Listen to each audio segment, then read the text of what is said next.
함께 외치며 나누겠습니다.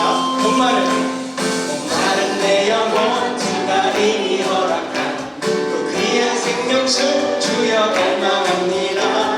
이 따라서 목서 간구하오니 오 주여 내 기도 맞서 들어주소서. 주 내게 약속한 은비 내려주시며 은혜의 저물은 건너편에 떠올라 그 귀한 징조가 내게 밝히고 이니 은혜의 맘 주여 구원이 예수의 사랑 예수의 사랑 예수의 사랑 바다 물결같이 내게 임하니 영광의 물결에 온전히 쌓여서 내 영혼의 기쁨 하야가 3절입니다. 은혜의 소낙비 지금을 좁히 내며 영원한 눈물 흘겨차고 넘쳐서 모두 씻어버리니 나 지금 은혜를 충만하게 받아 살려요. 흘러 넘치는 주의 은혜의 물결 자의 그 영혼 내게 만족합니다. 할렐루야로 주께 찬송하오니 내 맘의 기쁨이 항상 충만합니다. 예수의 사랑 예수의 사랑 바다 물결같이 내게 임하니 영광의 물결에 온전히 쌓여서 내 영혼의 기쁨 해양꽃도 목소리로요. 예수의 사랑 예수의 사랑 바다 물결같이 내게 임하니 영광의 물결에 온전히 쌓여서 내 영혼의 기쁨 하야. 한 번 더 할 거예요. 예수의 사랑 예수의 사랑 바다 물결같이 내게 임하니 영광의 물결에 온전히 쌓여서 내 영혼의 기쁨 하야. 넘도다 예수의 사랑 예수의 사랑 바다 물결같이 내게 임하니 영광의 물결에 온전히 쌓여서 내 영혼의 기쁨 하야. 넘도다 예수의 사랑 예수의 사랑 예수의 사랑 바다 물결같이 내게 임하니 영광의 물결에 온전히 쌓여서 내 영혼의 기쁨 하야노도다. 예수 이름을 높이십시다. 예수 이름 높이세 문결의 그 이름 예수 이름 높이세 구원의 그 이름 예수 이름을 부르는 자 예수 이름을 믿는 자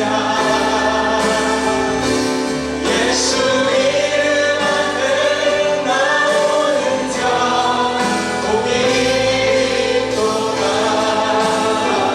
수많은 무리들이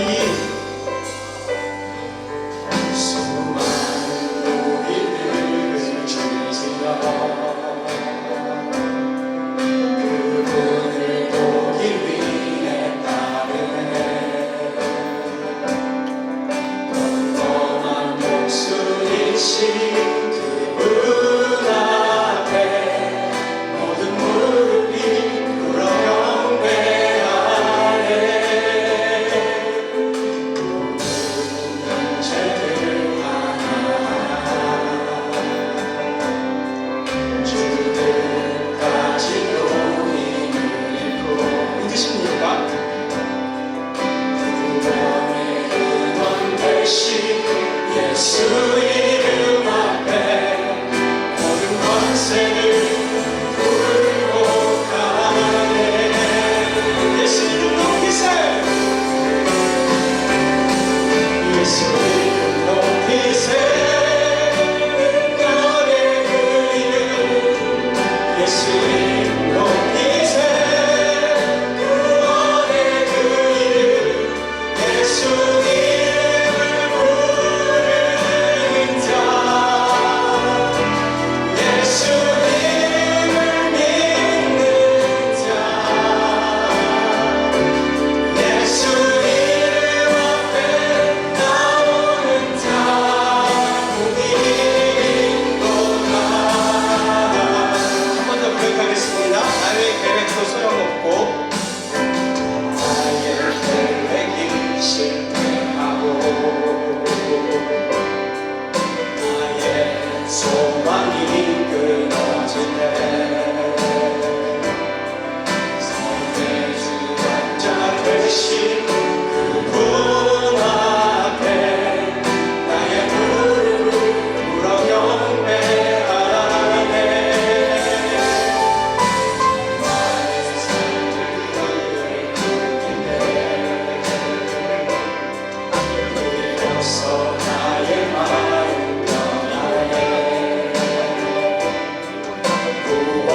사랑으로 품어주셔도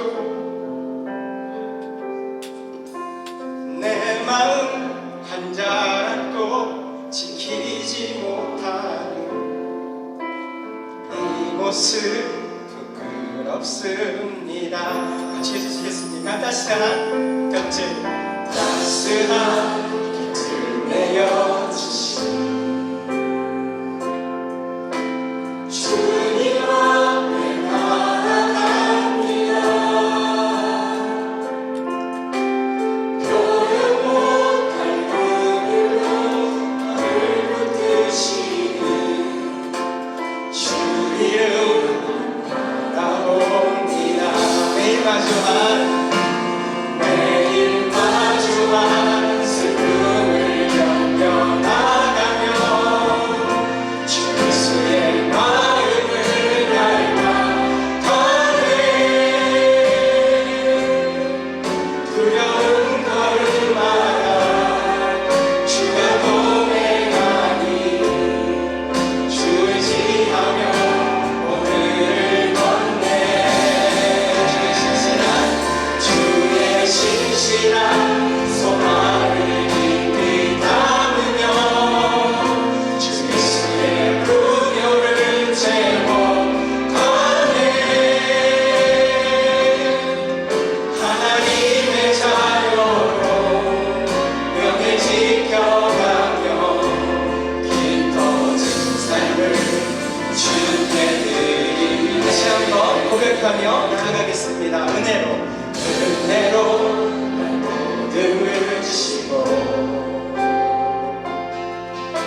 사랑으로 품어주셔도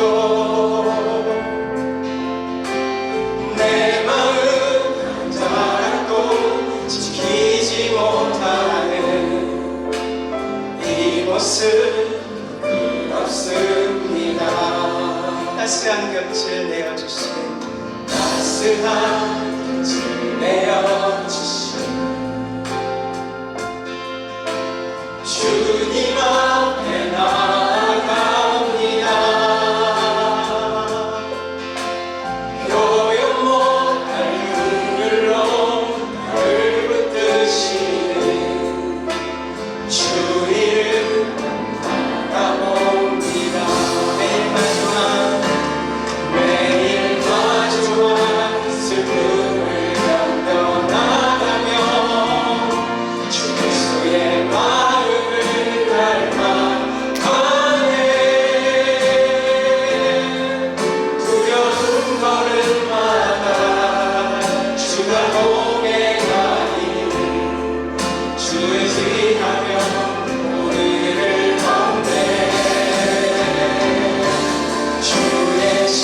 신앙 소망을 깊이 담으며 주 예수의 부교를 채워가네. 하나님의 자녀로 명예 지켜가며 깊어진 삶을 주께 드리네. 내게로부터 눈을 들어 주를 보기 시작할 때 주의 일을 보겠네. 내 작은 마음도 돌이키사 하늘에 꿈꾸게 하네.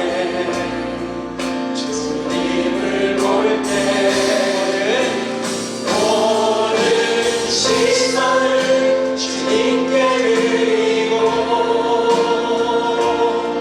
살아계신 하나님을 느낄 때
Dear Heavenly Father, we come before you with the heart full of gratitude and love. Thank you for choosing us and loving us unconditionally. You and only you is our source of our strength and comfort in our life. You have proven to us and everyone else that you are the true Lord and Savior. We praise you with every step, every breath we take. We place our life in your hands. Heavenly Father, we pray, our Lord and Savior, continue to lead us and feed us the truth and the gospel. We pray that our Holy Spirit continue to be with us side by side, day by day, so we don't stray away from thy righteous path. We pray you always watch over us, protect us, have mercy on us, and forgive us. Heavenly Father, we need you more than ever. Our world is under distress and war.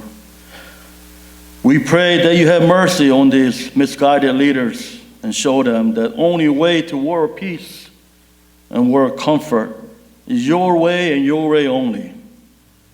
Heavenly Father, too many people are straying away from your righteous path.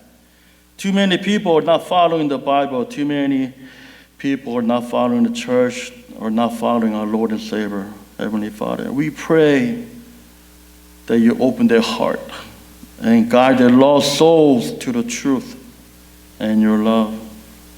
Heavenly Father, we thank you.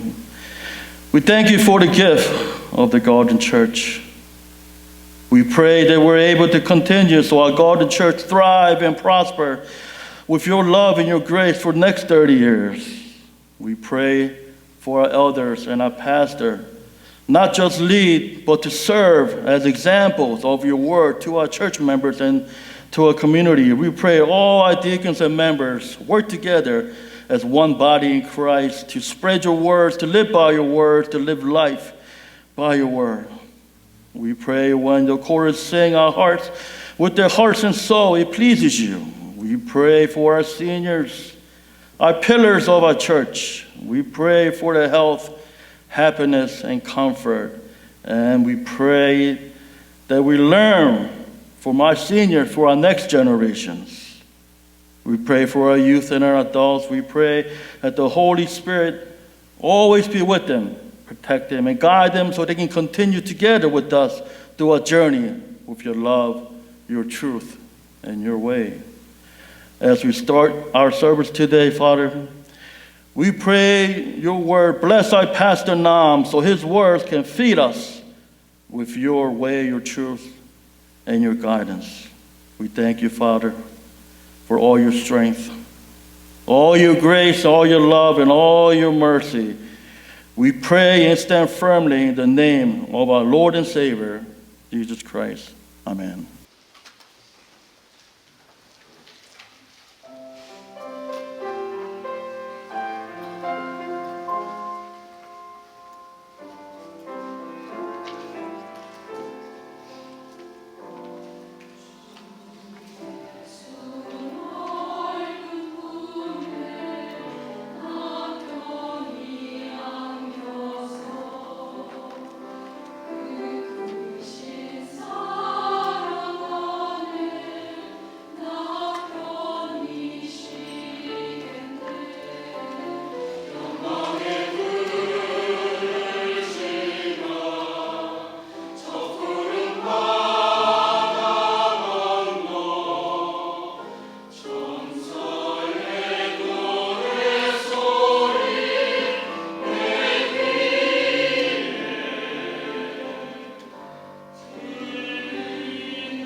우리 소망의 여정 11번째 말씀, 우리 베드로전서 2장 말씀 우리 함께 묵상하며 은혜를 받는 시간이 되기를 바랍니다. 지난주 말씀의 핵심은 우리의 믿음의 성장이었습니다. 믿음의 성장. 어린아이가 자라지 않으면 건강에 심각한 문제가 있듯이 우리도 갓난아기가 엄마의 젖을 간절히 사모하여서 자라가듯이 우리도 신령한 하나님의 말씀, 그 하나님의 영원한 말씀을 간절히 사모하여서 자라가야 한다라고 베드로는 우리에게 명하였습니다. 우리의 믿음이 살아있는 믿음이라면 자라나야 하는 것은 너무나도 당연하고 마땅한 것이기 때문입니다. 그런데 이 아이가 태어나서 성장하는 것만큼이나 중요한 것이 있다면 바로 오늘 본문 말씀입니다. 어떠한 모습으로 자라느냐 또한 굉장히 중요한 것입니다. 어떠한 모습으로 자라나느냐. 아이가 태어났는데 자라면 자랄수록 엄마와 아빠를 닮아가기보다는 정말 엉뚱한 사람을 닮아가기 시작한다면, 다른 사람을 닮아가기 시작한다면 그것 또한 굉장히 심각한 문제가 될 것입니다. 이 아이가 친자니 아니니 하면서 법정 싸움까지 가는 정말 K-드라마의 막장 드라마의 소재로 삼을 만한 그러한 문제가, 심각한 문제가 발생하듯이 우리가 자라는 것도 중요하지만 우리가 어떠한 모습으로 자라가느냐도 매우 중요한 것입니다. 어떻게 보면 더 중요할 수 있습니다. 사도 베드로는 오늘 본문 말씀을 통하여서 우리가 자라가긴 자라가야 되는데 어떠한 모습으로 자라가야 하는지, 우리의 영적인 성장의 명확한 목표와 방향을 우리에게 제시해 주고 있습니다. 그것은 다름 아닌 오늘 말씀의 제목이기도 합니다. 4절 말씀을 보시면 우리가 자라가야 되는데 어떠한 모습으로 자라가야 되느냐 이렇게 소개합니다. 우리는 보배로운 산돌이신 예수께 나아가야 합니다. 우리에게 다른 방향은 없습니다. 오직 예수께로만 자라가야 함을 믿습니다. 예수께로 나아가서 예수를 닮아가며 매일 자라가시는 우리가 모두 될 수 있기를 소망합니다.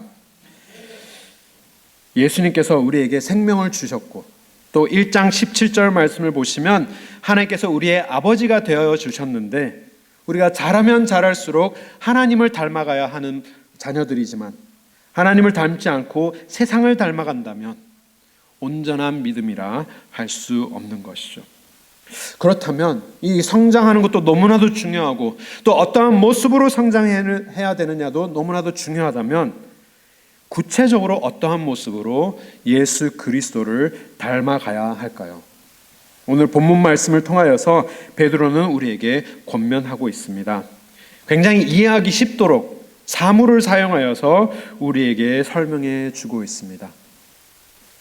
여기 계신 모든 성도님들은 예수님의 모습을 향해서 자라가고 계십니까? 예수님을 닮아간다라는 그 모습이 어떠한 모습으로 이해하고 계십니까? 첫 번째로 우리가 기억해야 될 것은 사도 베드로가 우리에게 주는 말씀은 보배로운 산돌이신 예수님의 모습을 닮아가야 한다라고 우리에게 명하고 있습니다. 우리 4절 말씀 우리 함께 한 목소리로 읽겠습니다. 사람에게는 버림바 되었으나 하나님께는 택하심을 입은 보배로운 산돌이신 예수께 나아가. 우리가 갓난아이가 신령한 젖을 사모하여서 자라가야 하는데 산돌이신 예수께로 나아가야 된다라고 증거합니다. 왜 예수님을 산돌이라고 비교를 하였을까요? 좀 이상한 그러한 사물입니다. 왜냐하면 돌은 생명이 없는 것이기 때문입니다. 하지만 돌은 생명이 없는데 어떻게 산돌이 될 수 있을까요? 돌같이 아무런 생명이 없는 그 무덤을 이기시고 그 죽음을 이기시고 예수님께서 3일 만에 부활하셨기 때문에 예수님은 그 부활하신 예수님을 일컬어서 돌이지만 살아있는 돌이다, 생명으로 가득한 돌이다라고 예수님을 묘사하고 있는 것입니다. 그런데 이 비슷한 표현을 1장에서도 했습니다. 1장 3절 말씀을 보시면 그리스도께서 죽은 자 가운데서 부활하심으로 말미암아 우리에게 무엇을 있게 하셨다 합니까? 산 소망을 있게 하시며. 이 소망도 마찬가지입니다. 소망이라는 것도 생명이 없는 사물이지만, 생명이 없는 것이지만 이것이 살아있다 증거하는 것이죠. 어떻게요? 예수님께서 부활하심으로 말미암아 우리에게 소망을 주셨는데 그 소망은 살아있고 영원히 살아있어서 우리에게 끊임없는 생명을 주는 소망이다라고 해서 산 소망을 우리에게 주었다라고 베드로는 고백을 하고 있습니다. 마찬가지로 예수님께서 부활하셨기 때문에 돌과 같은 우리도, 죄로 인하여서 다 죽은 우리도, 돌과 같은 그 무덤의 죽음의 자리도 예수 그리스도께서 다 부활하심으로 말미암아 돌마저도 살아있게 하시는 그 생명이 있는 능력으로 임하여 주셨다라고 하기 때문에 베드로는 예수님을 향하여서 살아있는 돌이다라고 표현을 하고 있는 것입니다. 그런데 오늘 우리는 사람을 돌이라고 표현하면 그것이 칭찬인지 아닌지 잘 구분이 안 갈 수가 있습니다. 목사님의 머리가 참 돌 같아요 라고 하면 그게 칭찬일까요? 아닐까요? 그건 칭찬이 아니죠. 하지만 목사님의 몸은 돌과 같습니다 라고 하면 그것은 이게 칭찬이겠죠. 이제 딱딱한 그런 근육을 돌과 같다라고 하지만 그 이스라엘 당시 문화에는 이 돌이나 바위 이런 것들을 일컬어서 늘 하나님을 표현하는데, 하나님을 상징하는 사물로 삼았던 것이 바로 이 돌과 바위와 반석입니다. 우리 시편 18장 2절 말씀 우리 함께 한 목소리로 선포하겠습니다. 여호와는 나의 반석이시요 나의 요새시요 나를 건지시는 이시요 나의 하나님이시요 내가 그 안에 피할 나의 바위시요 나의 방패시요 나의 구원의 뿌리시요 나의 산성이시로다. 아멘. 시편 저자가 말합니다. 하나님은 능력의 하나님이시기 때문에 모든 것을 가능하게 하시고 그 누구도 하나님의 능력과 대할 자가 없기 때문에 하나님을 어떻게 묘사합니까? 나의 반석이시요 나의 바위로 하나님의 능력을 묘사하고 있는 것입니다. 신명기도 이렇게 하나님을 표현하였습니다. 우리 신명기 32장 말씀도 우리 함께 읽겠습니다. 그는 반석이시니 그가 하신 일이 안전하고 그의 모든 길이 정의롭고 진실하고 거짓이 없으신 하나님이시니 공의로우시고 바르시도다. 아멘. 하나님을 반석으로 묘사하였을 때, 돌과 같은 그런 바위로 묘사하였을 때 능력의 하나님만을 표현하는 것이 아니라 신명기에서는 하나님을 반석으로 표현했을 때는 변하지 않는 불변하시는 하나님의 공의, 정의로우신 하나님을 표현하고 있는 것이죠. 거짓이 아무것도 없는, 아무도 건들 수 없는, 아무도 바꿀 수 없는 하나님의 그 공의롭고 바르신 하나님을 일컬어서 반석이다라고 묘사를 하고 있는 것입니다.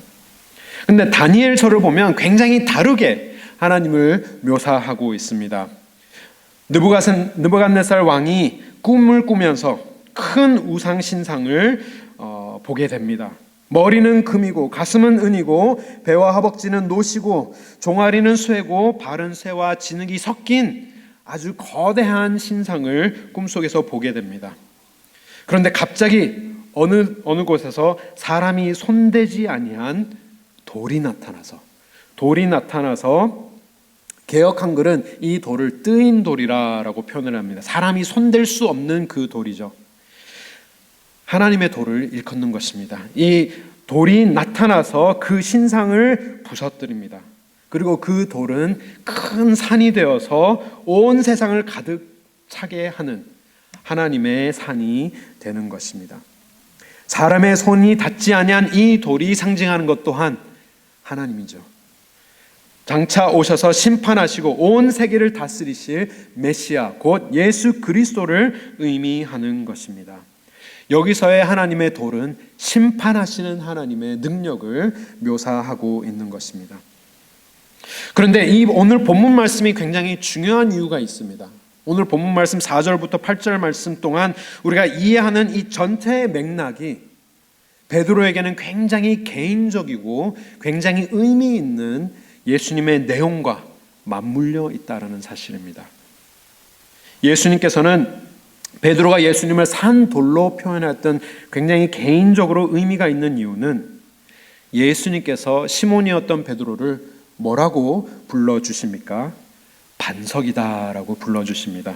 헬라의 이름으로는 페트로스라고 해서 피터가 이제 그 헬라에서 따오게 된 것이며, 아람어로는 그가 게바다 해서 반석이다라고 예수님께서 베드로를 불러주신 그 사건이 있습니다.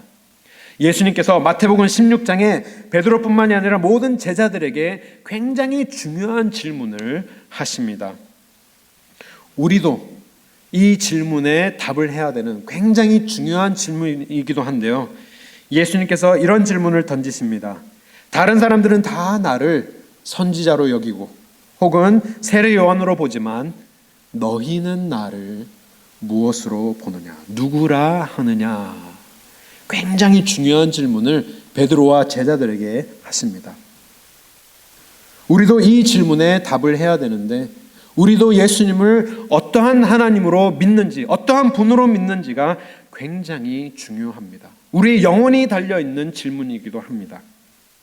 이 질문을 들었을 때 베드로가 이렇게 대답을 합니다. 놀랍게 대답을 하는데요. 마태복음 16장 말씀을 보시면 베드로가 대답하여 이르되 주는 그리스도시요 살아계신 하나님의 아들이시니이다. 그러니까 예수님이 이렇게 말합니다. 바요나 시몬아 너가 복이 있도다. 이를 내게 알게 한 것은 너의 혈육이 아니요 하늘에 계신 너의 아버지께서 도와주신 대답이다 라고 하면서 그를 축복하시면서 이렇게 말합니다. 내가 너에게 이르노니 너는 이제는 베드로라. 내가 이 반석 위에 내 교회를 세우리니, 이 교회가 어떻게 된다 말씀하십니까? 음부의 권세가 이기지 못하리라 라고 약속을 하여 주십니다.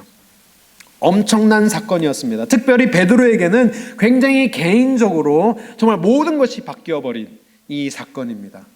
평생토록 시몬이라 불려왔던 그 베드로에게, 그리고 또 하나님께서 도와주셔서 엄청난 고백을 하면서 예수 그리스도가 하나님의 아들이심을, 살아계신 그리스도임을 그가 고백하였을 때 하나님께서는 처음으로 교회라는 것을 약속하여 주시고, 그리고 그 교회가 세워질 것인데 음부의 권세가 절대로 이기지 못하는 교회를, 내 교회를 내가 세우겠다라고 약속을 하여 주십니다. 베드로는 이때 깨닫게 되었습니다. 예수님께서 그를 바위로 부르신 이유가 바로 그가 고백하였던 그 진리 위에, 바로 예수님께서 살아계신 하나님의 아들이시라는 그 진리가 반석이 되어서 그 반석 위에 예수님의 교회를 세우시겠다 약속하시고, 이 놀라운 복음을 베드로와 제자들에게 알려주신 것입니다. 그렇기 때문에 베드로는 교회라는 것을 생각할 때마다 이 반석을, 바위를 늘 함께 생각하게 되었던 것입니다. 왜냐하면 이 반석 위에, 베드로가 하나님 앞에 드린 그 진리의 고백 위에 하나님의 교회를 세우시겠다 하시고, 이 교회는 무너지지 않는, 아무도 이길 수 없는 하나님의 교회를 세우시겠다 약속하셨기 때문에 베드로의 머릿속에는 교회하면 떠오르는 이미지가 반석을 함께 생각하게 되는 것입니다. 그런데 이 놀라운 이 하나님의 약속의 말씀을, 죽음의 권세도 이기지 못하는 이 교회를 세우시겠다 약속하셨는데 하나님께서 사용하신 방법이 무엇이었습니까? 어떠한 방법으로 살아계신 하나님의 아들께서 교회를 세우시겠다 약속하십니까? 오늘 본문으로 돌아가서 오늘 본문 4절 말씀에 베드로는 산돌 대신, 살아있는 반석 대신 예수 그리스도를 이렇게 묘사하고 있습니다. 4절 다시 돌아가시면 사람에게는 어떻게 되었다고요? 버림바 되었으나 하나님에게는 어떻게 되었다고요? 하나님께는 택하심을 입은 보배로운 산돌 대신 예수께 나아가자. 예수님이 살아계신 반석이신데 부활로 말미암아 죽음까지도 다 이기시고 산 소망을 우리에게 주신 살아있는 반석 대신 예수님이 되셨는데, 그 모든 영광을 어떻게 이루셨느냐? 사람에게는 버림받음으로써, 그리고 또 하나님에게는 선택함을 받음으로써 이루셨다. 베드로는 우리에게 증거하고 있는 것입니다. 사람에게는 버림받아서 죽으셨지만 하나님에게는 택하심을 입어서 부활하심으로 말미암아 이 모든 것을 이루신 것입니다. 예수님께서 약속하신 그 음부의 권세도 이기지 못하는 그 교회를 세우신 방법이 다름 아닌 십자가의 고난이라는 사실입니다. 그렇기 때문에 우리가 예수 그리스도를 닮아간다라는 것, 우리가 갓난아기가 되어서 성장해 가야 되는데 세상을 닮아가는 것이 아니라 예수님을 닮아가야 되는데 그 예수님을 닮아간다라는 그 뜻이 무엇을 의미하는 것이냐? 예수님의 고난을 닮아간다라는 뜻입니다. 왜냐하면 우리의 산돌 되신 예수께서 사람에게 버림받으셨기 때문입니다. 예수님을 닮아간다라는 생각이 우리는 때로는 막연하게 느껴질 수도 있고 당연하게도 느껴질 수가 있습니다. 교회를 가면 목사님이 질문하는 질문에 한 90%는 예수님이라고 답하면 다 맞습니다.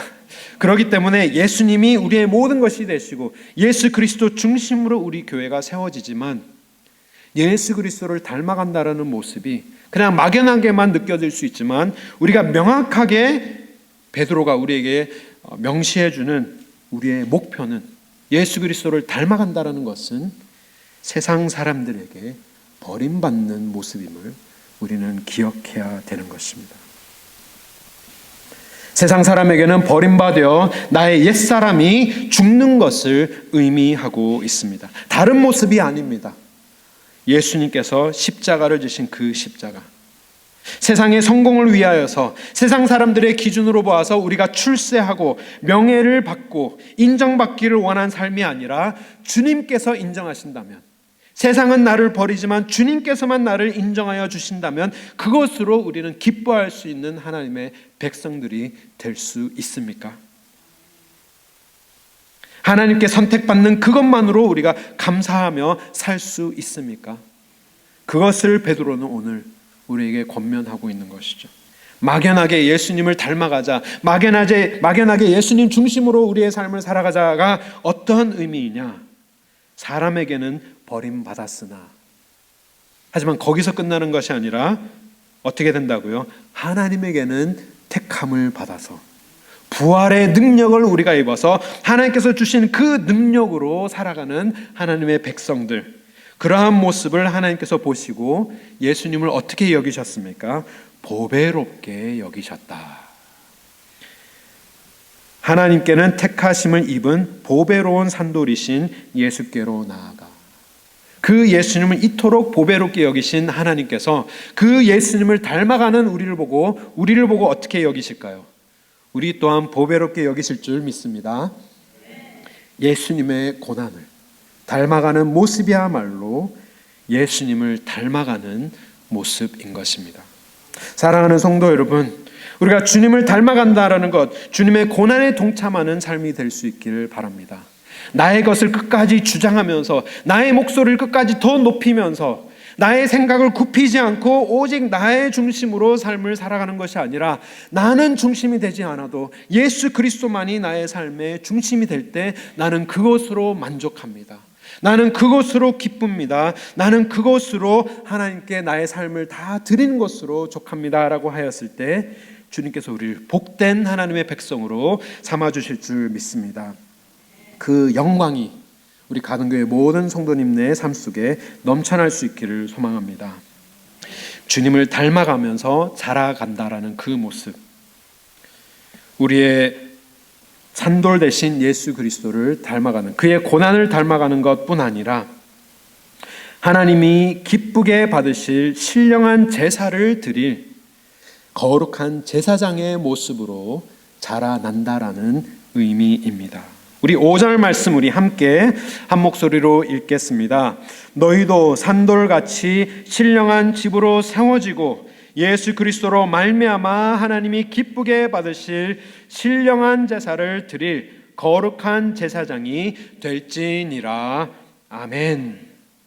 그냥 우리가 하나님 앞에서 신앙생활하면서 성장해 간다라는 것이 그냥 막연하게 우리의 믿음이 자란다라는 것이 아니라 명확하게 베드로는 우리에게 알려주고 있습니다.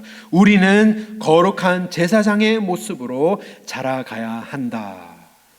거룩한 제사장의 모습으로 자라가야 한다 우리에게 알려주고 있습니다. 베드로전서 1장의 핵심은 개인의 구원이었습니다. 1장의 핵심이 개인의 구원에 집중하였다면 2장부터의 핵심은 어디에 있느냐? 공동체를 향한 하나님의 부르심이 2장부터의 핵심입니다.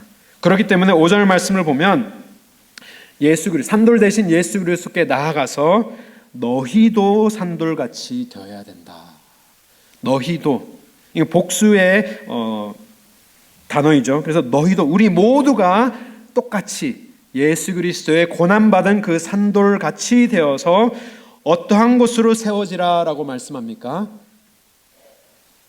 어떻게 해요? 신령한 무엇으로요? 집으로 세워져야 한다. 신령한 집으로 세워져야 된다라고 권면하고 있습니다. 이 부르심은 개인의 부르심이 아니라 공동체로의 부르심인 것입니다. 모든 성도가 산돌 대신 예수 그리스도를 닮아가면서 그의 고난과 그의 부활의 능력을 우리가 본받아서 살아가는 산돌이 되었을 때 그 많은 산돌들이 모여서 무엇을 이루라라고 합니까? 신령한 집이 만들어져야 된다. 신령한 집은 무엇을 의미하는 것 같으신가요? 교회를 의미하고 있는 것입니다. 하나의 벽돌은 의미가 없을 수 있지만 많은 벽들이 모여서 하나님의 집이 세워져 갈 때 그것은 너무나도 의미 있는 하나님께 영광이 되는 우리의 부르심인 것이죠. 그렇기 때문에 그리스도의 교회가 세워져서 신령한 집으로 세워져서 그냥 집만 만들고 끝나는 것이 아니라 그 집 안에서 어떤 일이 일어나야 된다고 하시죠? 하나님이 기쁘게 받으실 신령한 제사를 드릴 거룩한 제사장들이 되어야 된다라고 우리에게 알려주고 있습니다. 거룩한 제사장이 되어야 된다. 제사장의 역할이 무엇입니까? 제사장의 역할에 대해서 우리가 다음 주에 조금 더 깊이 우리가 묵상을 할 텐데요. 제사장은 중보자의 역할입니다. 중재자의 역할인 것이죠. 무너졌던 하나님과 인간의 관계를 제사를 드림으로써 참된 예배를 드림으로써 하나님 앞에 피 흘림이 있음으로써 우리의 죄가 용서받고 무너져버린 하나님과의 관계가 회복되는 그것이 이 제사의 역할이고 제사장의 역할이듯이 우리가 제사장으로 불림을 받았다라는 것은 우리 주위에 있는 많은 사람들이 무너져버린 하나님과의 관계가 우리의 삶을 통하여서 회복되어야 되는 그 부르심이 우리의 부르심이다. 그래서 거룩한 제사장까지 나아가야 되는 것이 우리의 역할이다라고 베드로는 우리에게 증거하고 있습니다. 이 말씀을 우리는 두 가지 면에서 우리는 적용을 할 필요가 있습니다. 첫 번째는 개인적인 면에서 우리가 예수 그리스도를 닮은 산돌이 되었는가? 예수 그리스도의 십자가의 고난을 내가 닮아가는 예수님의 참된 자녀인가를 우리가 먼저 기억해야 되고 거기서 그치는 것이 아니라 우리를 공동체로 부르신 그 하나님의 부르심, 우리가 모여서 하나님의 신령한 집이 세워져 가고 있는가가 오늘 본문 말씀의 핵심인 것이죠.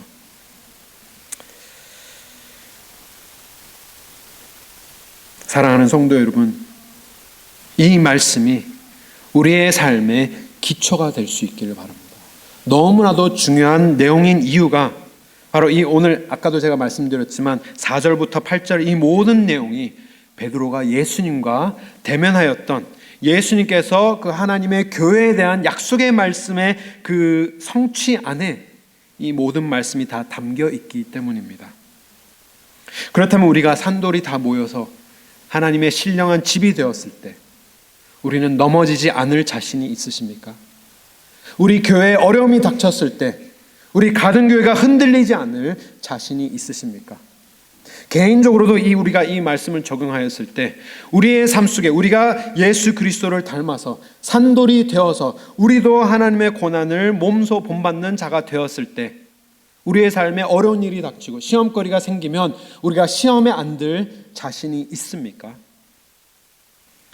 베드로는 8절부터 6절부터 추가적인 내용을 구약의 말씀을 계속해서 3번씩이나 언급하면서 증거하는 이유가 있습니다. 왜냐하면 그는 예수님께서 약속하신 음부의 권세가 이기지 못할 교회의 약속의 말씀을 받았기 때문입니다.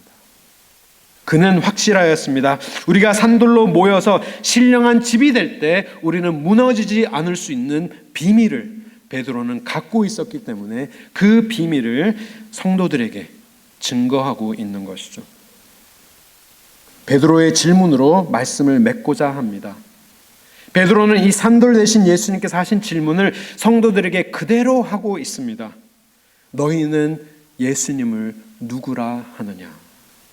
그런데 그 질문을 같은 말로 하는 것이 아니라 구약 말씀을 인용하여서 그들에게 하여 주고 있습니다. 너희가 이 질문에 올바로 대답을 하면 절대로 무너지지 않는, 절대로 음부의 권세도 이길 수 없는, 흔들리지 않는 하나님의 신령한 집이 되지만, 너가 이 질문을 답하지 못할 때에는 우리가 아무리 높이 우리의 삶을 쌓아도 조금만 바람이 불면 다 무너져 버리는 하나님의 집이 되고 말 것이다 라고 증거를 하는데요. 뭐라고 말합니까? 우리 6절 말씀 우리 함께 한 목소리로 읽겠습니다. 성경에 기록되었으되 보라 내가 택한 보배로운 모퉁이 돌을 시온에 두노니 그를 믿는 자는 부끄러움을 당하지 아니하리라 하였으니. 이 말씀이 어디에서 나왔겠습니까? 아까 우리가 읽은 마태복음 16장 말씀. 예수님께서 베드로를 붙들고 너는 이제 베드로야. 시몬이 아니라 너는 이제 베드로야. 너는 반석이야. 왜냐하면 너의 입술에서 이 교회가 세워질 반석이 나왔기 때문에, 증거되었기 때문에 그 진리 위에 내가 교회를 세우고 그 교회를 아무런 음부의 권세도 이기지 못하는 교회가 될 것이야 라는 그 약속을 베드로는 들었기 때문에 이 이사야서 28장 말씀을 언급하면서 우리가 하나의 신령한 집으로 세워지는데 무너지지 않을 비밀을 그들에게 알려주고 있는 것이죠. 그 비밀이 무엇입니까? 하나님께서 세워주신 보배로운 모퉁이 돌, 그 모퉁이 돌을 믿는 자는 부끄러움을 당하지 아니할 것이다 라고 증거하는 것입니다. 이사야는 부끄러움을 당하지 않을 것이라 말하였지만 똑같은 말을 예수님께서 뭐라고 하셨죠? 음부의 권세가 이기지 못할 것이다. 같은 말을 하고 있는 것입니다. 예수님께서 말씀하신 그 반석이 무엇이었죠? 베드로의 고백이었습니다. 예수님은 살아계신 하나님의 아들이심을 고백한 그것이 반석이 되었고, 이사야 28장에도 똑같은 말을 증거하고 있습니다. 시온에 세우신 그 모퉁이 돌을 믿는 자들은 부끄러움을 당하지 아니할 것이다. 시온에 세워진 모퉁이 돌이 누구를 의미하는 것일까요? 바로 예수 그리스도를 증거하고 있는 것입니다. 모퉁이 돌에 대해서 다 잘 아시지만 이 모퉁이 돌은 당시 집을 지을 때 굉장히 중요하고 가장 먼저 놓아야 할 기초석이 바로 이 모퉁이 돌이었습니다. 사진에 제가 잠깐 보여드리면 이 모퉁이 돌이 가장 먼저 집을 지을 때 놓여져야 하는 이유는 그 기초와 그 건물의 방향이 이 모퉁이 돌의 방향으로 다 정해지기 때문입니다. 그렇기 때문에 이 모퉁이 돌이 건물의 가장 중요한 역할을 하는 것이기 때문에 이 베드로는 모퉁이 돌이 바로 예수 그리스도이시고 이 예수 그리스도 위에 세워지는 하나님의 신령한 집은 절대로 부끄러움을 당하지 않는, 절대로 무너지지 않는 견고한 하나님의 집이 될 것이다 라고 증거하고 있는 것이죠. 예수님께서도 마태복음 7장에 비유로 이렇게 말씀하셨습니다. 예수님의 말씀을, 복음을 듣고 믿는 자들, 삶으로 실천하는 자들은 무엇 위에 세운 집이라고 말씀하셨죠? 반석 위에 세운 집으로 비바람이 몰아쳐도 절대로 무너지지 않는 집이 되지만, 복음을 듣고도 그것을 믿지 못하는 자들은 모래 위에 세운 집 같아서 다 망하게 될 것이다 라고 예수님께서 증거하셨던 것이죠.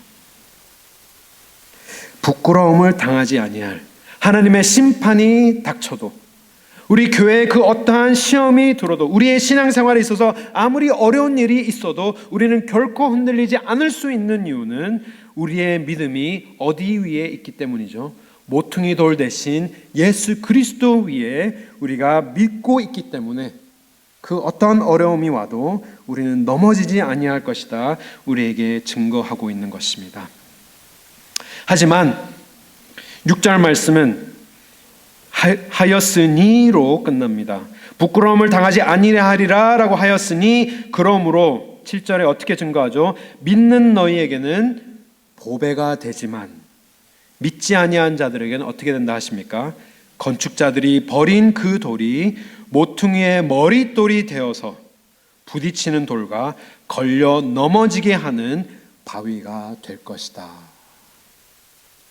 아까 시편 18장 말씀도 우리의 구원의 반석이신 하나님과 다니엘서 말씀에는 심판하시는 하나님의 돌이, 베드로는 지금 그 두 가지를 동시에 사용하여서 예수 그리스도를 믿었을 때는 우리의 구원의 반석이 되시기 때문에 우리에게 보배가 되시지만 그 예수 그리스도를 믿지 아니할 때는 우리를 심판하시는, 우리를 걸려서 넘어지게 하시는, 부딪히게 하는 하나님의 심판의 바위가 될 것이다 라고 우리에게 증거하고 있는 것입니다. 앞에서는 모퉁이 돌이 되었고 지금은 모퉁이의 머릿돌이 되었다라는 것, 이 두 가지로 구분하여서 베드로는 지금 사용하고 있는 것입니다.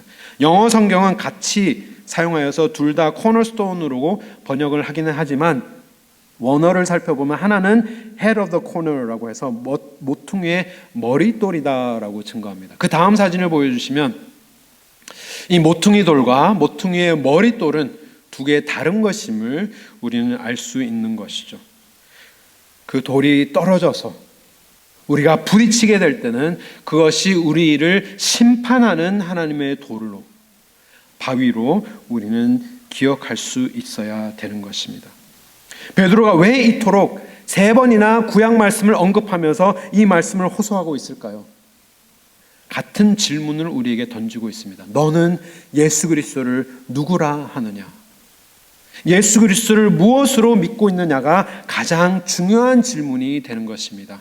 우리가 예수 그리스도를 우리의 모퉁이 돌로 삼을 때 베드로의 고백처럼 하나님의 살아계신 하나님의 아들이시오 그리스도로 우리가 믿을 때는 우리는 결코 넘어지지 않는 하나님의 집으로, 신령한 집으로, 하나님의 성도로 세워지지만 예수 그리스도를 하나님의 살아계신 아들이 아닌 그 이외의 것들로 믿게 된다면, 좋은 선지자나 혹은 세례 요한이나 다른 인물로 우리가 믿게 된다면 모래 위에 세워진 집처럼 다 무너져버리고 하나님의 심판에 임하는 바위가 될 것이다 명하고 있습니다.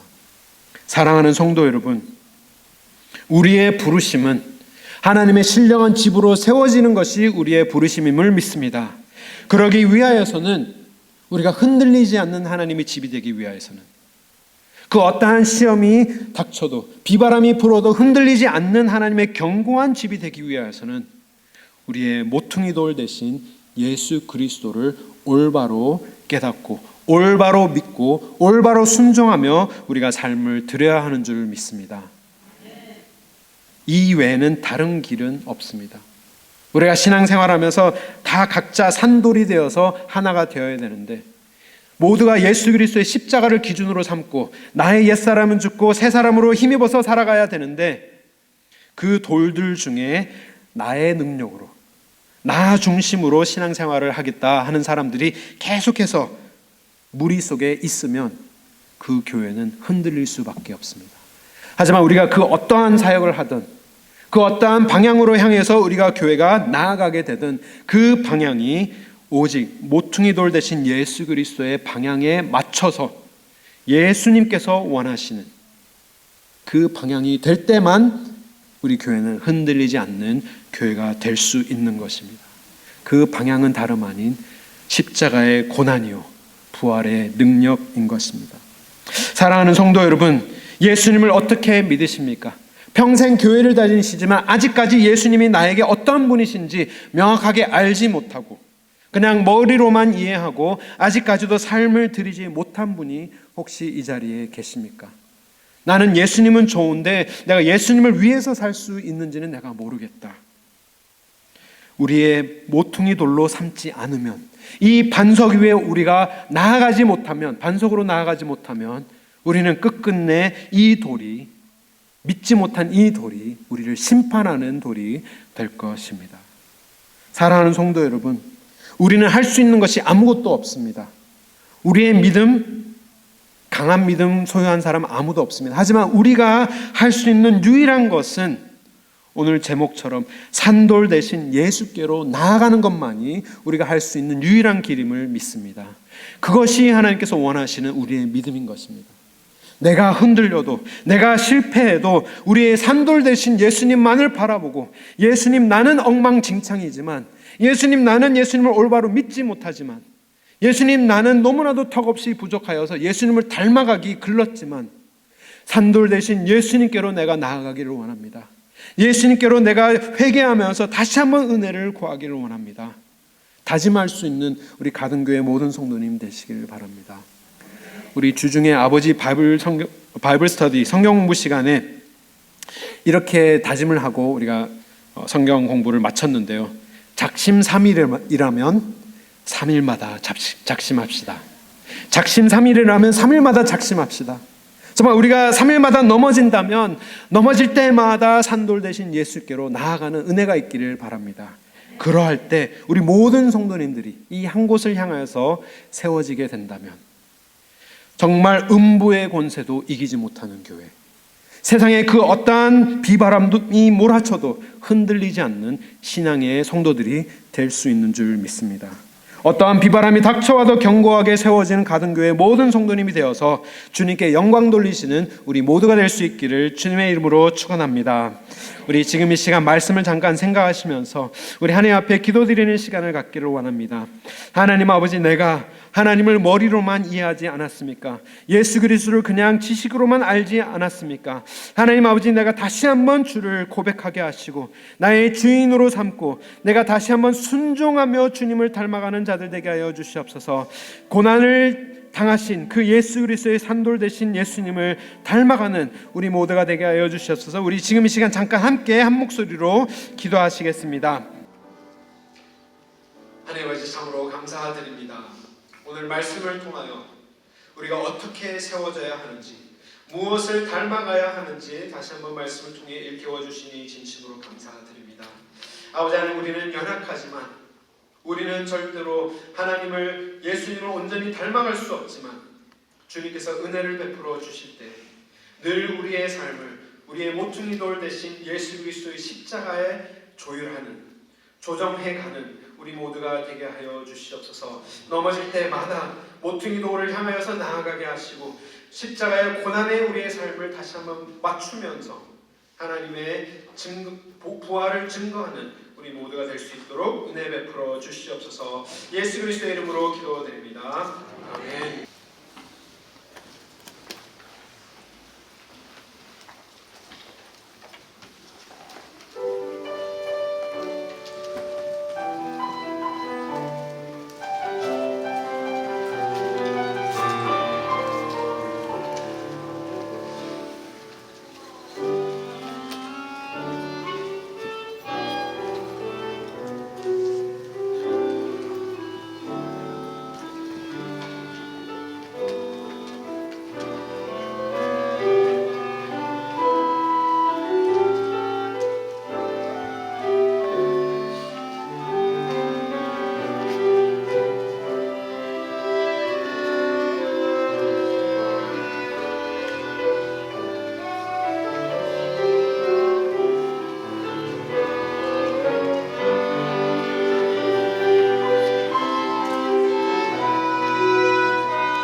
하나님 아버지 감사합니다.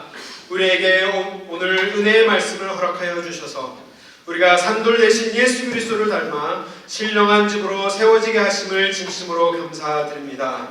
우리의 믿음이, 우리의 신앙생활이, 우리의 공동체가 늘 모퉁이 돌 대신 예수 그리스도, 십자가에서 고난당하신 그 예수 그리스도가 우리의 삶의 기준이 되게 하시고 그것으로 우리가 벗어나지 않는 삶을 살 때 그 어떠한 어려움이 와도 흔들리지 않는 하나님의 백성들 되게 하여 주시옵소서. 그 믿음을 모아서 우리가 하나님 앞에 예물 드립니다. 오직 하나님의 나라와 영광만을 위하여 귀하게 사용하여 주시옵소서. 이제는 예수 그리스도의 은혜와 하나님 아버지의 크신 사랑과 성령님의 교통하심이 우리의 산돌 되시고 우리의 모퉁이 돌 되신 예수 그리스도를 위하여 우리의 삶을 드리고 주님만을 붙들기를 사모하는 우리 가든교회 모든 성도님들과 가정들 위해, 그리고 우리 가든교회 위해, 그리고 이 복음을 위해서 오늘도 땅끝에서 수고하시는 모든 선교사님 위해 지금으로부터 영원토록 함께 하실지어다. 아멘.